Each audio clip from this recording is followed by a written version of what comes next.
welcome. Tonight, the actress who became an international star in The X-Files, Gillian, and the comedian who created some of TV's funniest characters, Paul Whitehouse. And we reunite a supergroup from the 80s whose music is about to feature in the West End. The group is Madness. But first, the Scally from Liverpool, who created one of our favourite monsters, Miss Lily Savage. Ladies and gentlemen, Paul O'Grady.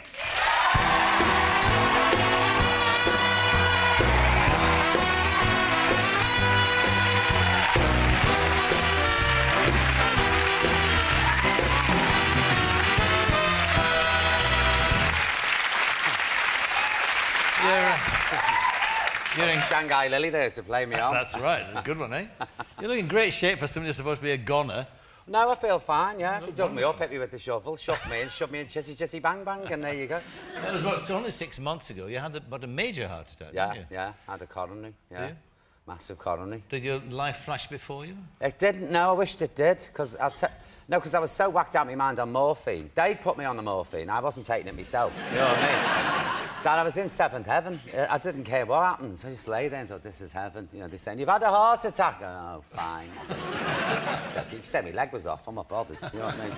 But I feel fine. I gave up the ciggies. Oh, that was difficult. I mean, you're a big smoker, weren't you? It was the one great love of my life. When I gave up smoking, Lambert and Butler lost 20 workers. I tell you, they said that.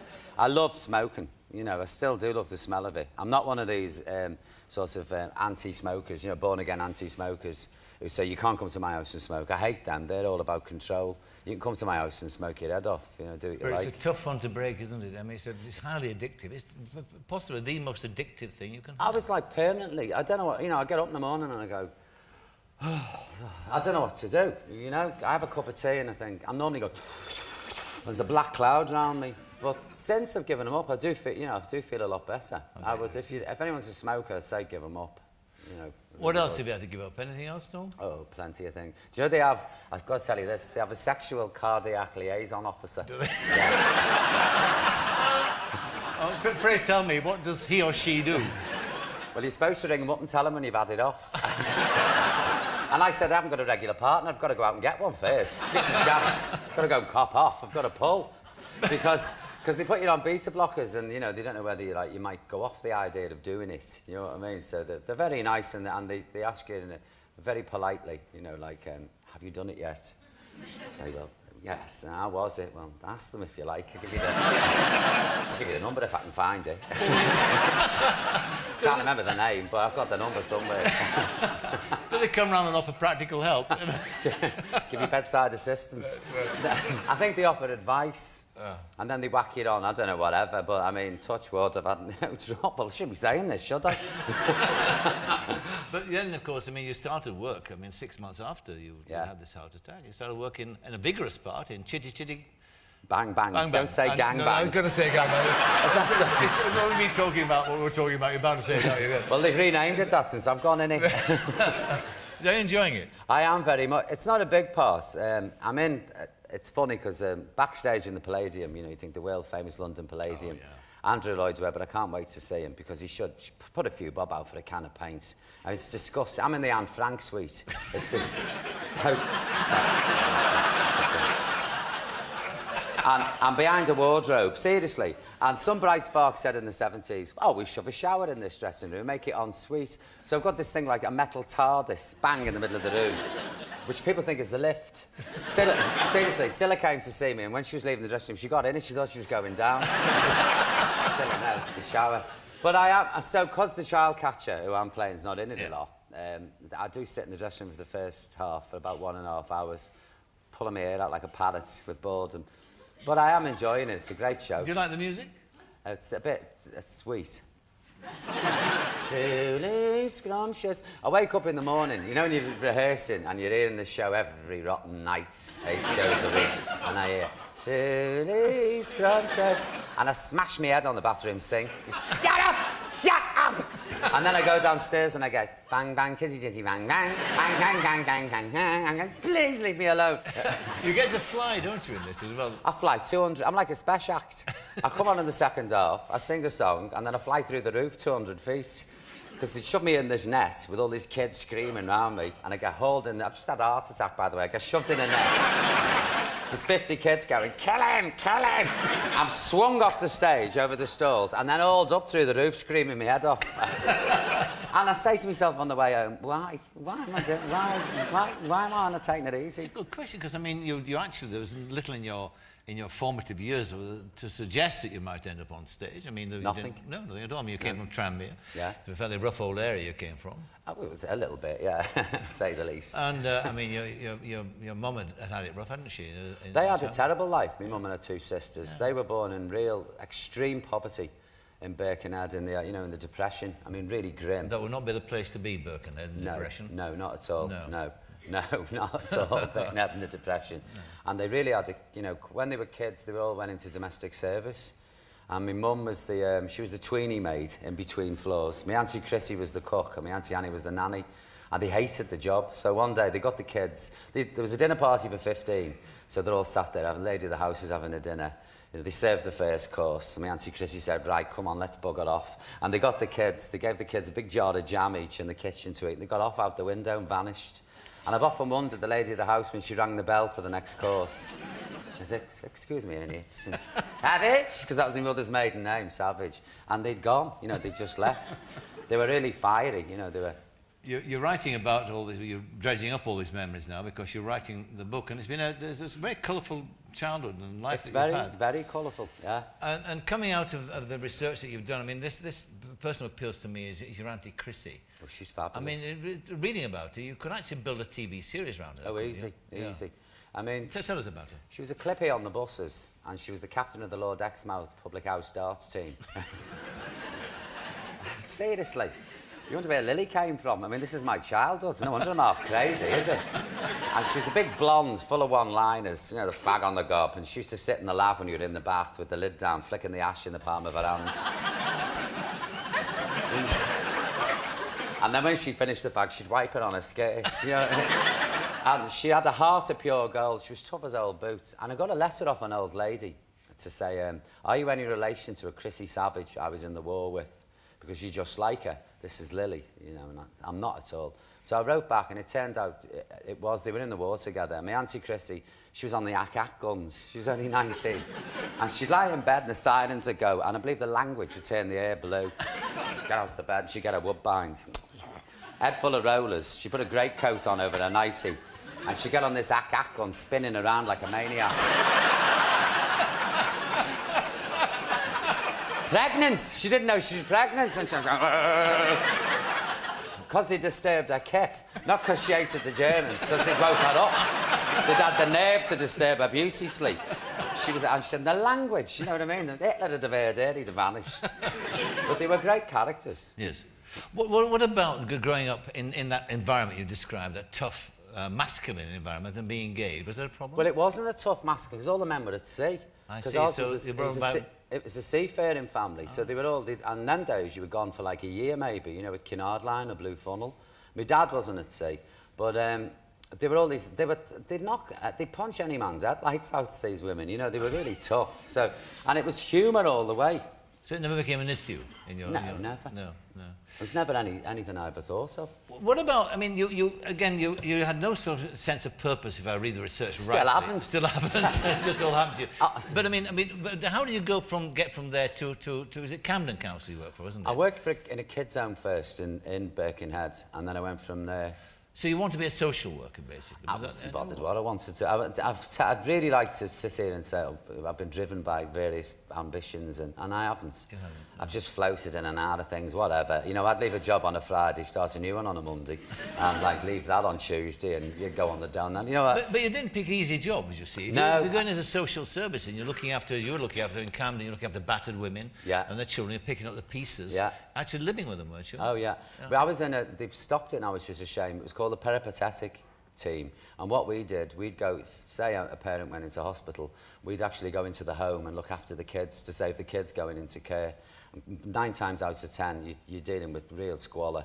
And often drunken boyfriends would turn up in the night and think I was a new fancy bit, and go for me. And I'd be having fights in Camden High Street at 3 o'clock in the morning with babies under my arms. And I think, I'm 25, give us a break, I should be having a life. But I really enjoyed it, I'm painting a bad picture here. It wasn't all bad. Yes. You know, it was very... I met some really great people I'm still in touch with. And out of all that we've talked about so far, your aunties and the women you met then, somehow was Lily formed out of an amalgamation of all these? I don't think she was, because Camden was too... It was too sad, you know, when I worked for Camden. You saw too much squalor and too much heartbreak, too many sick children and too many women getting murdered by these pigs of husbands.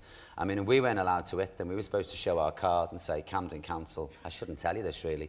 So I came to the door once and said, I want me baby, and hit him over the head with the dustbin. Do you? And had an official in the front room. I said, he's collapsed on the step.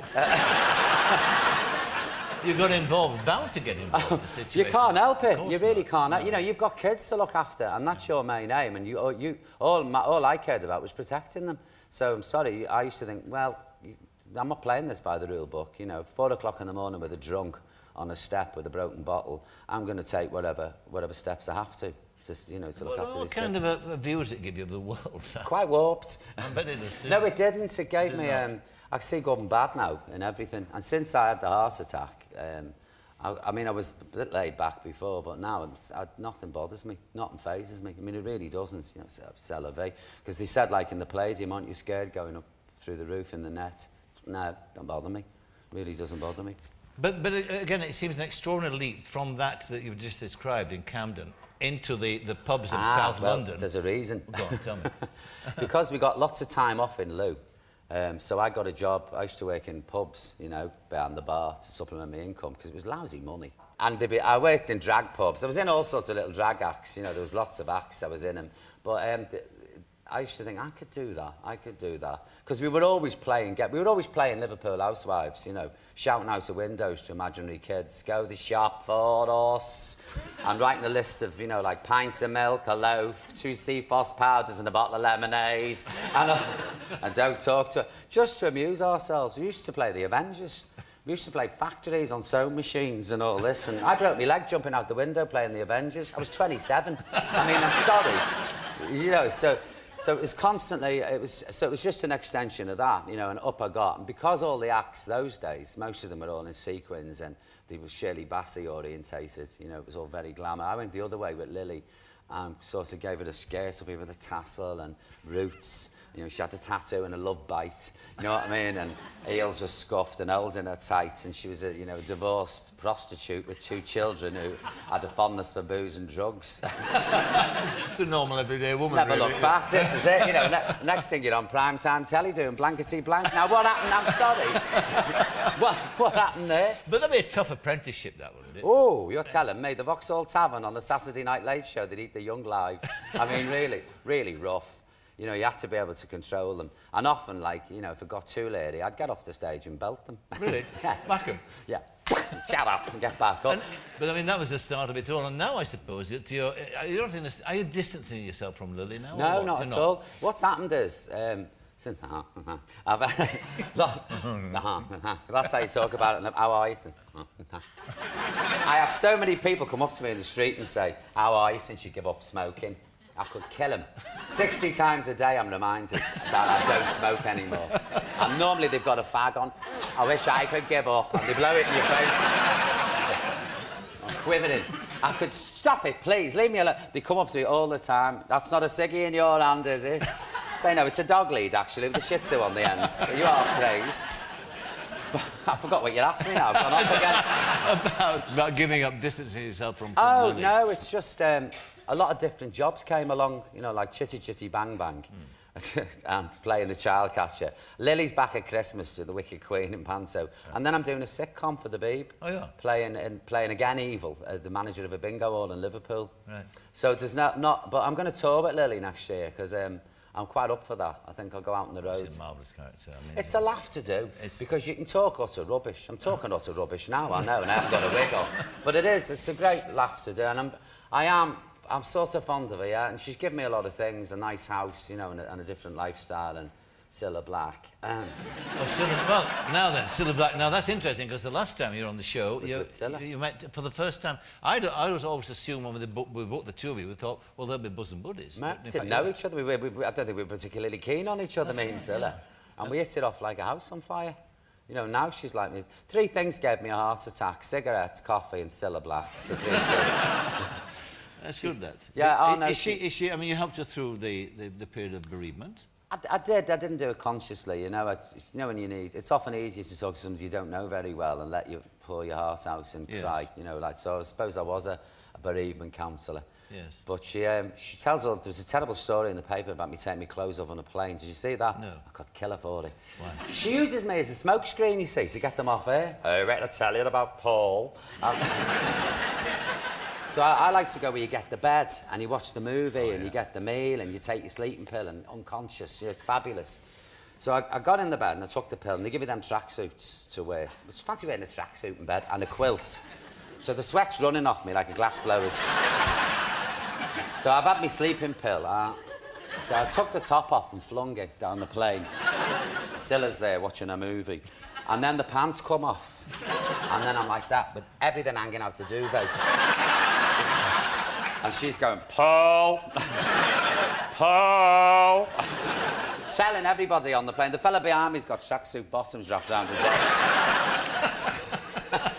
And she tells these tales, and of course it all goes round, and I get people whistling the stripper at me. Now, you only came on tonight to get away from Truly Scrumptious, didn't you? Truly Scrumptious, yeah. They'll be singing that right at this very minute. That's right. Without me. I'll have withdrawal symptoms. I'll have to go home and suck a lollipop. How long are you in the show for? I'm in it till Christmas. Yeah. And then the panto. Then panto, yeah. All right, fine. Yeah. Well, all success, and it's great to see you looking so fit. It's nice to be here. It's nice to be anywhere that hasn't got a pine lid and handles. You know what I mean? Paul O'Grady, thank you very much indeed. Paul O'Grady. Thank you very much.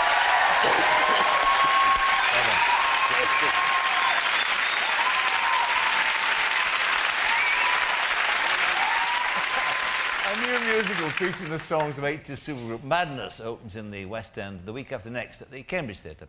Tonight the group reunites, reminding us of the style and humour they brought to the business of making hit records. The musical is called Our House, and that's the song we're going to hear now. Big welcome, please, Madness!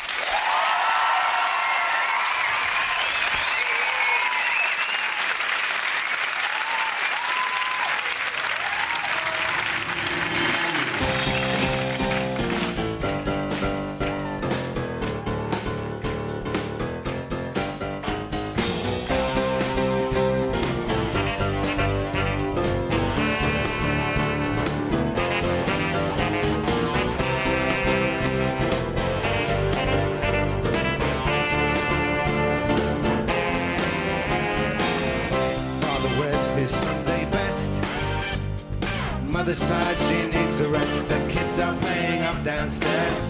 Sister's sighing in her sleep. Brother's got a date to keep, he can't hang around. Our house in the middle of our street. Our house in the middle of our house, it has a crowd.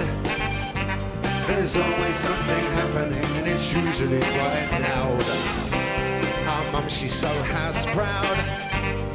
Nothing ever slows her down and a mess is not allowed. Our house in the middle of our street. Our house in the middle of our house in the middle of our street. Our house in the middle of our... Well, father gets up late for work. Mother's tasked to wind his shirt. Then she sends the kids to school, sees them off with a small kiss. She's the one they're going to miss in lots of ways.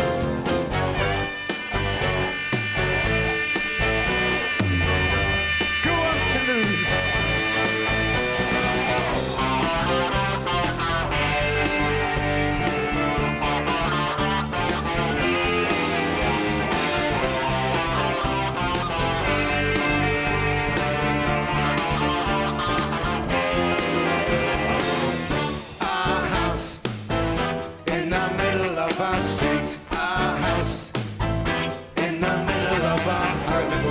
Everything was true, and when we would have such a very good time, such a fine time, such a happy time.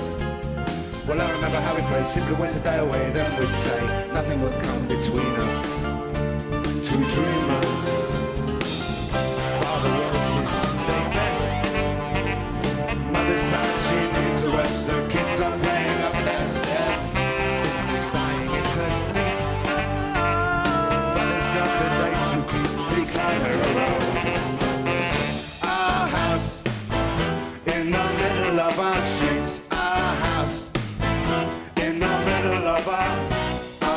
house in the middle of our streets. Our house in the middle of our house was a castle and our house in the middle of our house. That was where we used to sleep. Our house in the middle of our street. Right next door to the laundrette.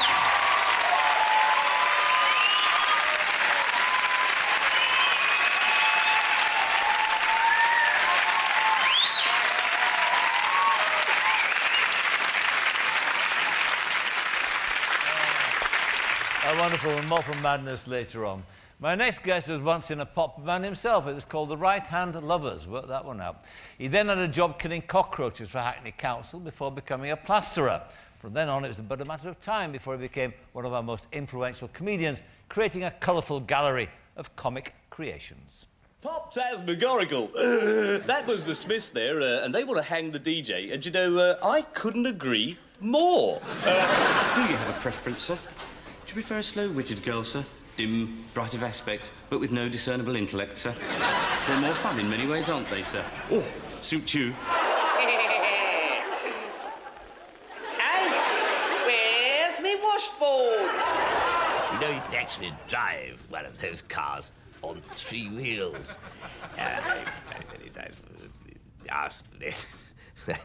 I'm afraid I was very drunk. Oh, Gary Lineker, isn't it? You know, marvellous, you know, paragon of virtue, isn't it? You know, unprecedented in the modern game. Never been booked, wasn't he? You know, excellent TV pundit, crisp thief. Rarely wears a tie, but still remains a marvellous ambassador for the game, you know. Nice man, nice face, boyish charm with a hint of grey at the temples. But can you imagine that face contorted in the throes of sexual ecstasy? Ladies and gentlemen, Paul Whitehouse.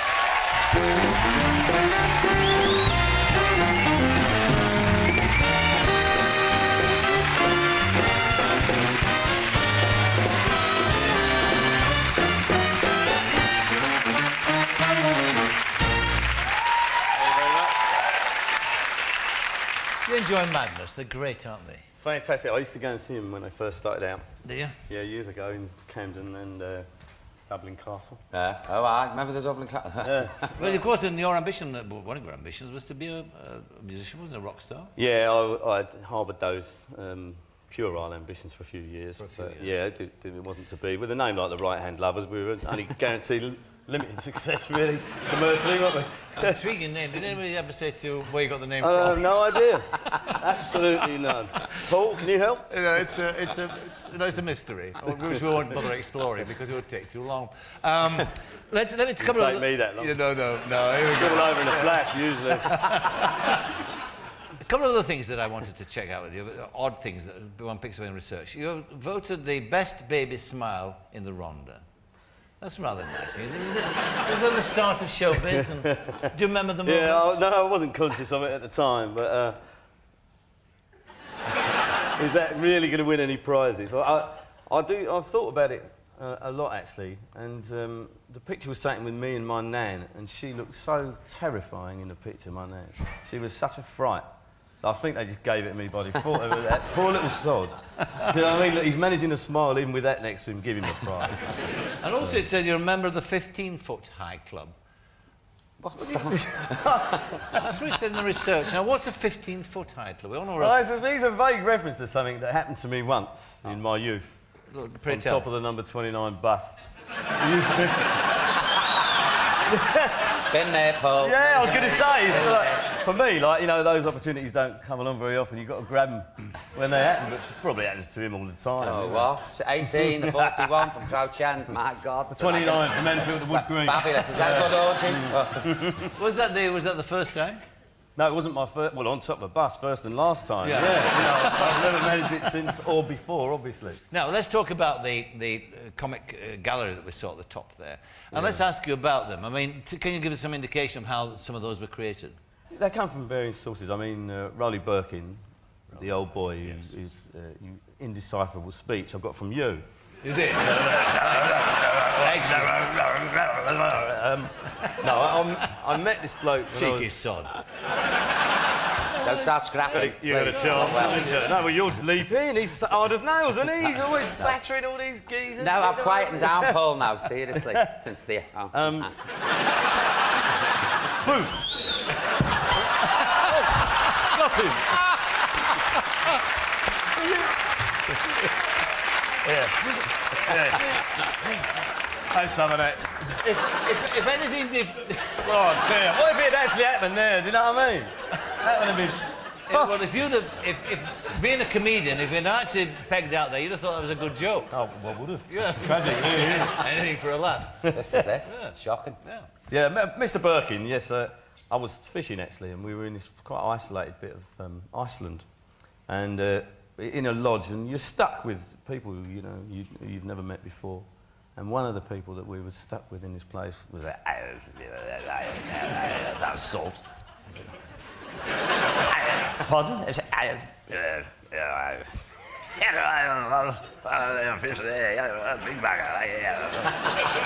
And this went on for a couple of days, you know, we'd just nod at him and go, right. And the bird said, that bloody actor fellow, he's catching one fish. And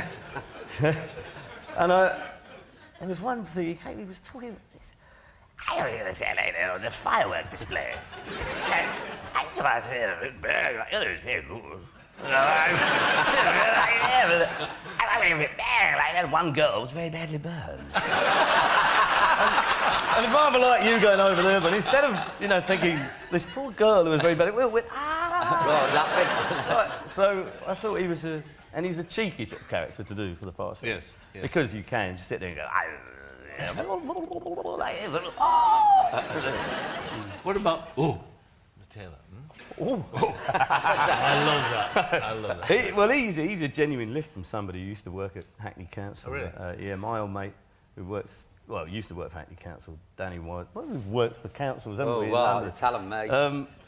He used to be a porter there, and he's just a direct lift. If somebody came in the morning, he'd say, "Hello, sir. How are you today, sir?" Did I see you out with the lady last night, sir? Oh, did she want it, sir? Did she? Well, you know, there's no guile. Well, it's guile. We've just simply thieved it, you know. Oh, right. He would live by proxy, his sex life, and I always found that middle-aged men would take an unhealthy interest in young people's sex lives. And I do that now. You do? So do I. Yeah. Yeah. What about the working that time you worked for Hackney Council? I mean, again, like Paul, I mean, you seem to drift from job to job. Yeah, well, actually, I was there for quite a while. I was there for a few years, and You did the office job, didn't you? Yeah, in the environmental health department. Yes. And How when- you do? Hello, we've got an infestation. Have you really? Yeah. Could you sort it out? Yeah. Wednesday morning or afternoon? Afternoon. Okay. We'll see you in about 3 years. That kind of thing, you know.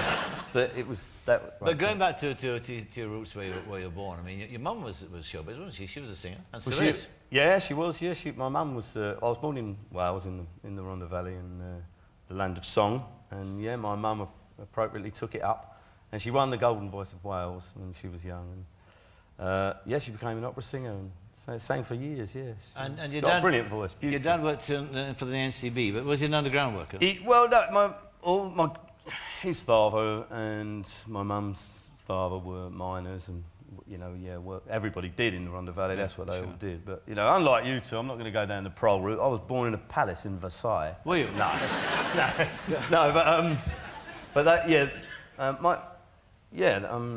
all my family were connected with the mines. Yeah, my dad did work for the coal board, and he told me a really good story once about how he was down in a very deep seam, way underground, a few miles underground, and he started hearing this music.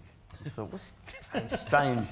He thought he was going mad. He felt this disused old seam, and he followed this sound down this seam, and he found this old boy, this old miner, and he made a xylophone out of pit props.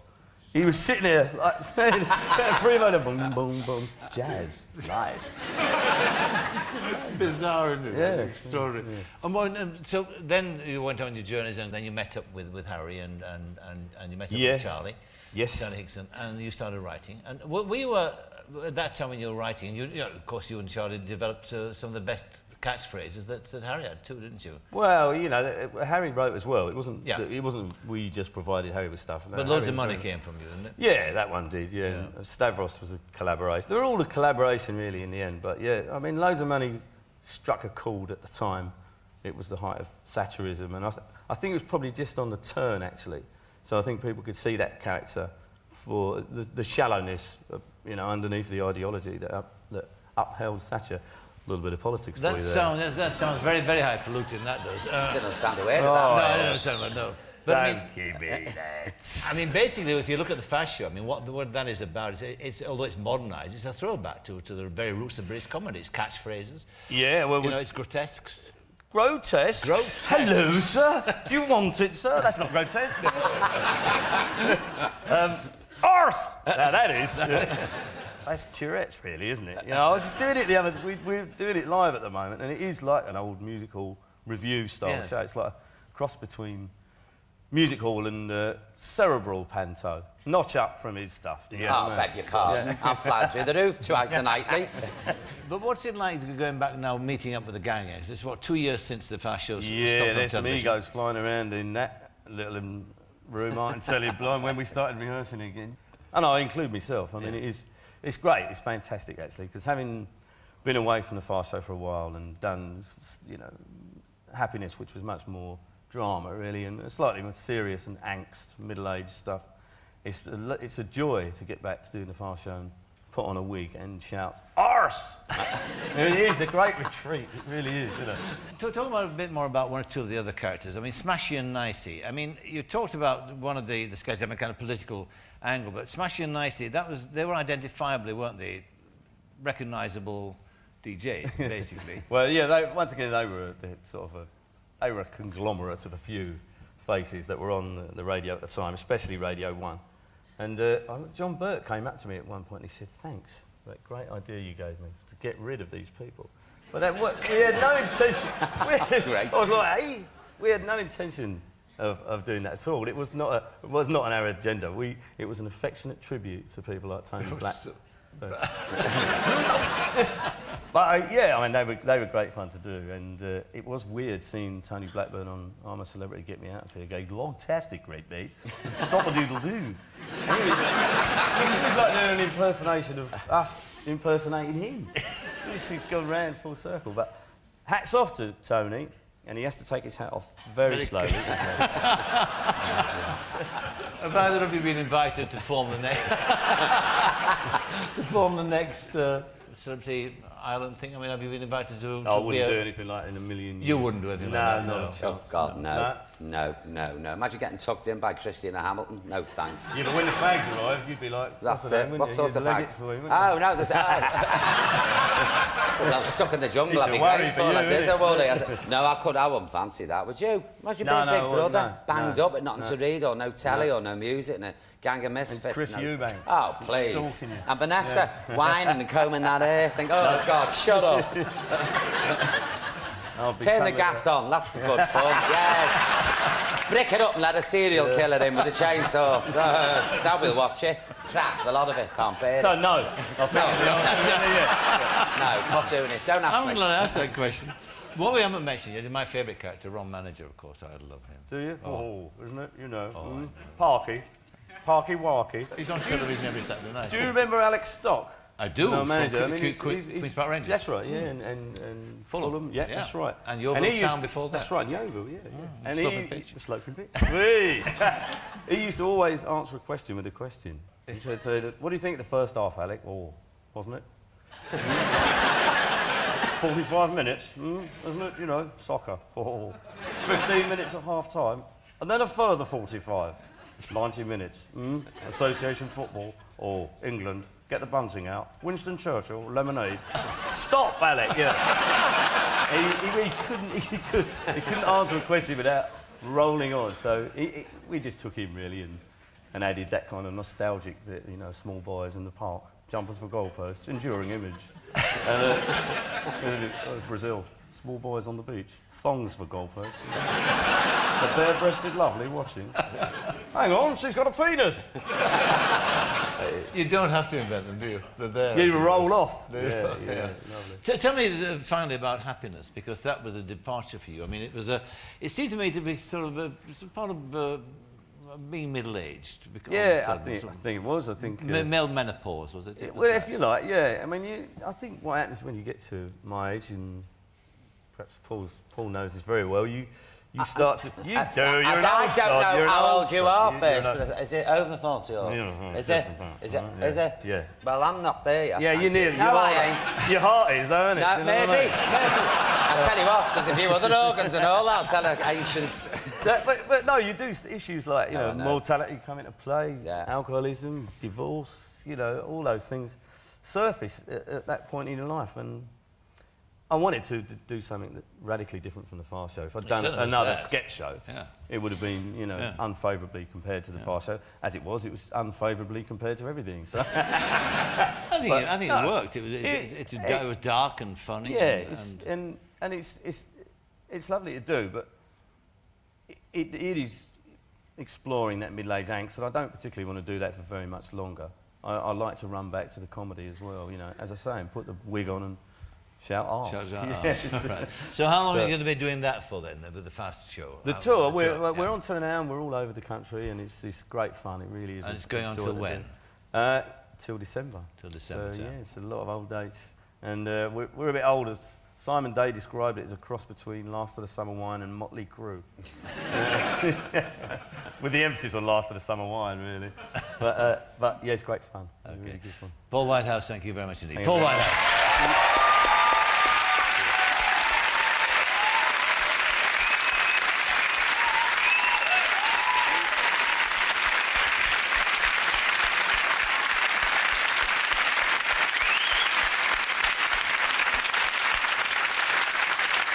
My final guest tonight became an international star by playing Agent Scully in The X-Files. How do you follow that? Well, let's find out. Welcome, please, Gillian Anderson.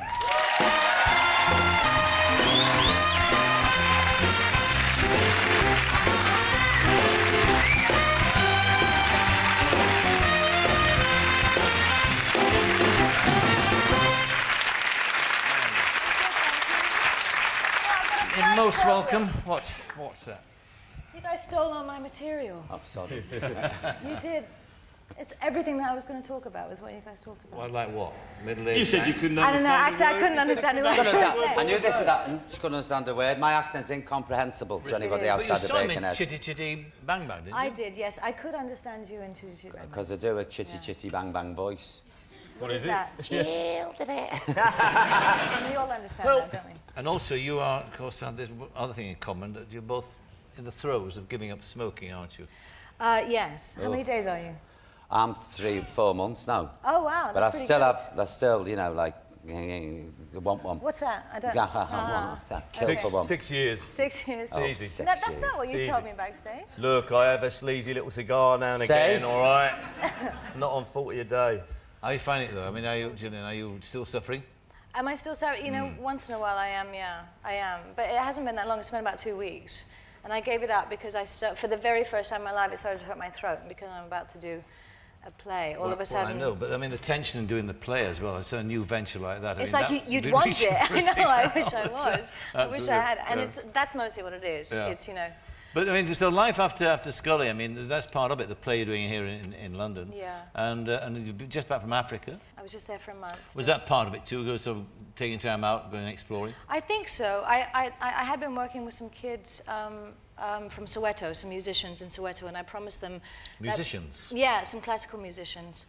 And, I mean, I don't actually play, but I had participated in bringing them to Los Angeles to play a performance, and they'd also played a couple times in London, and I had, you know, shown up and given my support, and I promised them that I was going to visit them in Soweto before some of them graduated. And so that was my excuse for going initially. And so I ended up planning about a month's trip, and I just went by myself. And what was it like? It was, I think, one of the most transformational experiences I've ever had in my life. In what sense? In what sense? Because most of my life, even before I became a celebrity, whatever that means, it was very difficult for me to be alone.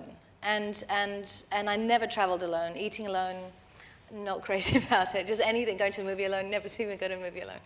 And all of a sudden, I knew that I wanted to go to Africa. I knew that I was going to go. I didn't know who I was going to go with. And then all of a sudden it occurred to me that I needed to do it by myself. And so, you know, of course I talked to friends who are either, you know, from Africa or people that know people in Africa. And I'm on the board of a South African, of Artists for New South Africa. And so I had a lot of connections when I was in South Africa. And so I knew people. But it's still, you know, something that I'd never even come close to doing before. And now back here and back to work, back to London. Now, the thing that's noticeable about you, of course, is your accent. Right. I mean, it's, I won't imagine, because you are American, that you won't have an American accent. I know. And I do But sometimes. If somebody calls from America, I immediately switch back into it. But you're, it's of course, terribly hypocritical. No, it's not at all. I mean, but it explains it by your childhood, of course, Yeah. because you spent time here and time in America.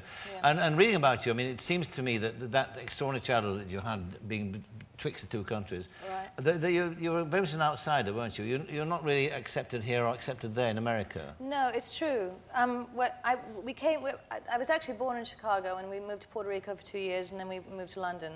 And we were in Clapham Common, and then we went to Crouch End, and then we were in Haringey. And The nice places. yeah, and no, but because my parents were American, I was very much considered a Yank, Yeah. even though, you know, that British accent, Yes. English language was my first, Yeah. you know, language and accent, and I sounded, you know, oh, I talk like this, but everybody referred to me as a Yank. And in America. And then I went to America, and you're everybody, you're a you know, Brit. I was a Brit, and so yeah. And also, you rebelled, didn't you? You became a punk. Yeah, You'd it have wasn't liked our until- group, the Right Hand Lovers, then. Which one was that that? punk? Is that like the Circle Jerks? No, we were just a crappy student band. Yeah, it makes sense, doesn't it? Circle Jerks, Right Hand Lover. Yeah, they were similar action. And Madness, of course. You were the And Madness. Madness, yeah, I was. Yeah. Well, it's funny because when I was in, I think it was when I went back when I was in high school, you know, there was a period where kids were covering their jean jackets with all the pins and the buttons, and you had the rats and Yeah. the stranglers and stuff, and Madness was one of them. And you had a Mohican haircut. And A Mohican haircut, yeah, I did actually for a short period of time. I think I did it with myself with a razor blade in the mirror. you voted the girl most likely to be arrested. Yes, school? actually I was. Thank you very much. This is a very and I exotic was actually background, arrested this on my is. graduating night. I was voted that I was as going to well. say, you got that. I did and all. And then, but see, out of all, again, you know, the three you've got in common, the three of you, is that, you know, there's no kind of ambition, no burning desire to do what you ended up doing. And all of a sudden, out of all that background of you, with some, you know, the pierced nose and all that sort of stuff, you decide, well, you don't decide, you somehow become an actress. Well, yeah, I mean, it did kind of happen that way, strangely. I don't remember the pinnacle moment when I said, this is There what I'm wasn't going one. to do. There wasn't a sort of a- I don't think, all I remember is that I suddenly decided that I was going to look in the paper and try and audition for something, but I don't know why and what drove me to it, no. And then, almost your first big audition that you got the job in the X-Files. Yeah, it was literally one of the very, very first ones. I mean, to me, I had been, you know, pounding the pavement for a year in New York and then a year in Los Angeles, which is 2 years, a very short period of time for an actor. But when I was in the middle of it, I thought, oh my God, this is hell, I can't do this, this is terrible. And then all of a sudden I got this job on literally a Thursday and flew up and started filming it on a Saturday 2 days later. And then abducted by aliens shortly after that. Yes, Because- over and over and over again. No, but for the first time, because you were pregnant. Because I was pregnant. So well, then what's you funny abducted by is, alien. no, Very I wonderful know. idea. Well, the thing is, at the time, when I got pregnant, it was in the first year of filming. And you know when you're in something and you have no perspective whatsoever, and everybody was reacting quite in a very big way. And I couldn't understand why that, you know, this was a child, and how, you know, and it's not until, you know, years later that I think back and I think, what bloody nerve I had to get pregnant in the first year of a series that was proving to be, you know, relatively successful. But none of you could have known at that time just how extraordinary. Oh, it we was had going no to be. idea. We thought, you know, we were going up there for a few months to work on something, you know, or maybe a year, maybe two. And I mean, 9 years is a bloody long time. It is a long time, and huge, Yeah. 60 countries and billions of people watching it. Yeah. And we'll bring to you too, I mean, the kind of fame that you can you can't have imagined either. You No. can't, I mean... But the thing is, I mean, the fame aspect of it has never been really something that I've been that important, has been that important to me. And so that aspect of it has also been kind of... But it would affect your bizarre. life. Very much so, yeah. I mean, when I got the job on the X-Files, I had nowhere to live, I didn't have a car, I was on unemployment, and, you know, yeah. And, yeah. And what about the business, too, of you becoming that sex symbol? I mean, you said that you know, you don't let these things bother you, but that, again, is for a woman, I mean, it's an extraordinary thing to happen, to think that, you know, you have this figure of male fantasy. Well, I think it was a mixture of things. It was a mixture of, you know, the whole, you know, secretary in glasses and the suit, and, you know, what happens when she takes her hair down, and just the intrigue of that. But, I mean, I never actually really understood it. And then there was a period of time where I went through when it was about probably a year after I had been pregnant and given birth. And I got massive when I got pregnant. I mean, I gained 54 pounds or something, and I'm not that tall. And, you know, so afterwards, and after I'd lost weight and stuff like that, I think I was coming back into my body, and I thought, you know what, I've been on screen, you know, and television adds weight anyway, and I've been this balloon on screen for 2 years practically. I'm going to show this other side of me. It was also about, you know, showing another side and stuff. So I did do a couple of photo shoots that were a bit more provocative than I might choose to do today at the time. But what's funny too that happens is you end up, when you're young, you end up being kind of thrust into and taken on this path that you don't always feel like you have the right perspective in. Like if I chose now, I probably wouldn't have done some of those because it didn't represent how I felt about myself or how I wanted to necessarily be perceived in the world. And so you finished the series. Yes. I think the last series starts in BBC Two in November time here. But I mean, it must have been what was a huge relief when you finished, when you did the last, wrapped it and the last show. Yeah, it was bittersweet. You know, it was quite sad. But I think that for a lot of us, we had had a long time to kind of, you know, go through a mourning process. Up until then, we knew it was coming. A few of us felt like we should have been done a couple of years previously, and it was bittersweet. But at the same time, I think we were all very enthusiastic about getting on with our lives, whether it was about being with our family more, you know, or going on to new things. Or exploring the career now, Yeah, which of course, I mean, you couldn't do when you were doing locked into that show for No. 9 years. No. So then, of course, you didn't take the easy option at all. You decided to do a two-hander, Yeah. a play, and make your debut Yes. in the West End of London. I know. Are you regretting that decision now? Not yet. I'm think you not. might? No, I won't. I'm trying to keep those thoughts in my mind. But yeah, and I mean, on the one hand, just really, really wanting a challenge, you know, and really responding in a very, very strong way to this wonderful play by a New York playwright called Michael Weller.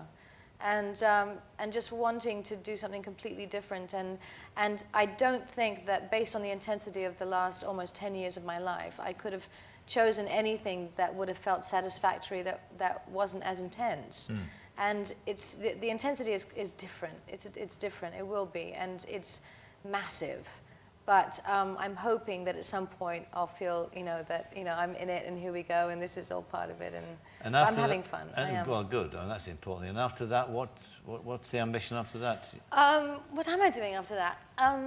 I'm doing a small film, possibly directed by Benjamin Ross, and coming back to England again to do that. And I've been adapting a novel into a screenplay that eventually I'll be directing. And so that's been a really fascinating process for me, and I really love writing. I like that.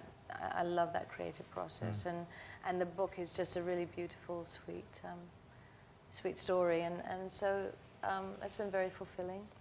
What about you? You're going to make a film, aren't you? I mean, his big friend is Johnny Depp. His big mate is Johnny. Johnny Depp said he is the greatest actor in the world. Did he not? Yeah, he'd taken some really, really bad drugs, I think, that day. That's the only thing I know, but he's a big fan of the Fast Show. He loves it. And you got him to appear in the Fast Show, didn't you? Yeah, he did a turn. Yeah, Yes. and we were able to say "suit you" at him quite a lot. That's right. Well, in fact, shall we just have a look at that, because you'll be very impressed by this. Really? This is what happens when an American sees an English show without quite understanding what it's all about. So they lured Mr. Depp into the studio, and this is what happened. Sorry, sir, I was just cupping an imaginary pair of breasts.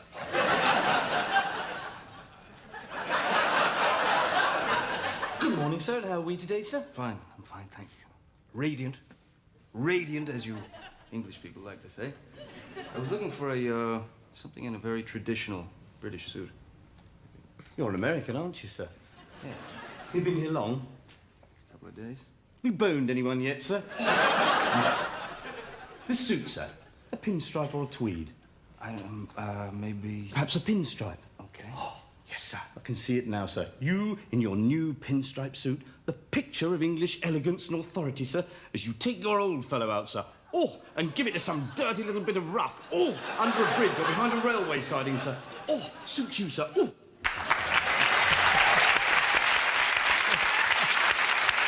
Now, you see, when you're not in the theatre or relaxing, that's what you let yourself in for. That's what you come back to. Yeah. Do you wish to reconsider your decision? In the light of what We're doing a you've live just show seen? at the moment if you'd like to come do a really? cameo. Yeah, I'd love to, thank Yeah. you. Is that, are you serious?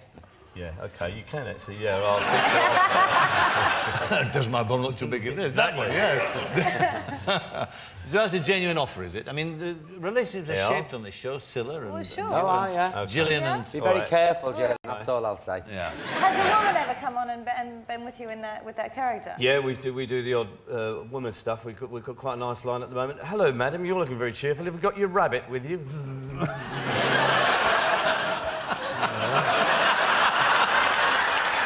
You know what a rabbit is, don't you? And I ain't explaining either. That's for sure. All right, Gillian. So you start in November the 7th. You Yes, start November gigging? 7th is previews, All right. and then we open on the 27th. 27th. Well, all the best of it. And, Yeah, thank you. And the rest of your career. Gillian Thank you Anderson. very much, thank you.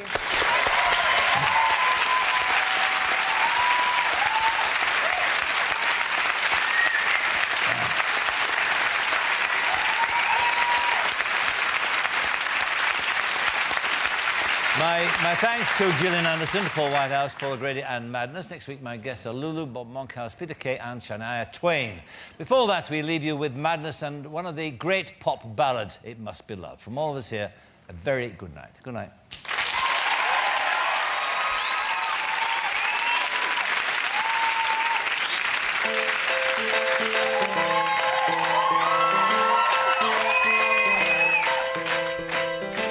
Well, I never thought I'd miss you half as much as I do.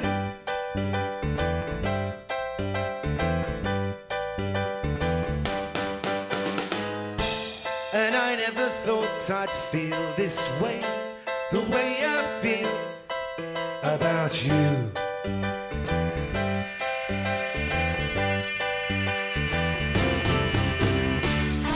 As soon as I wake up, every night, every day, I know that it's you I need to take the blues away.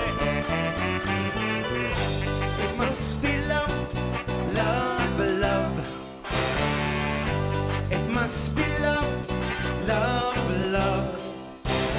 Nothing more, nothing less. Love is the best. How can it be that we can say so much without words?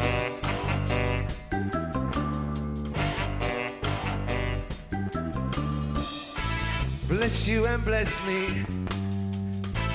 Bless the bees and the birds.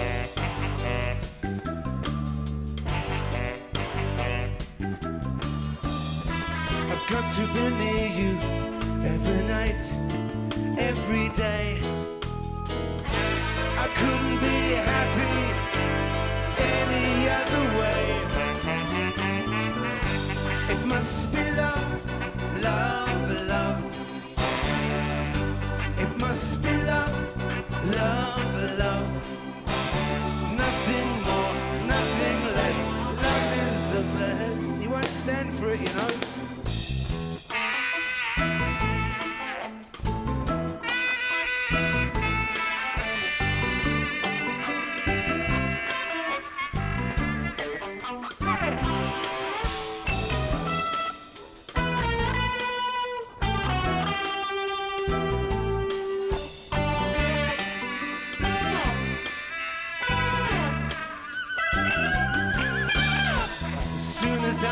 up every night, every day. I'm gonna teach you I need to take the blues away. It must be love, love, love. It must be love, love, love. To win or to lose, it must be love, love, love. It must be love, love, love. It must be love, love, love. It must be love, love, love. Nothing more, nothing less. Love is the best. Thank you all.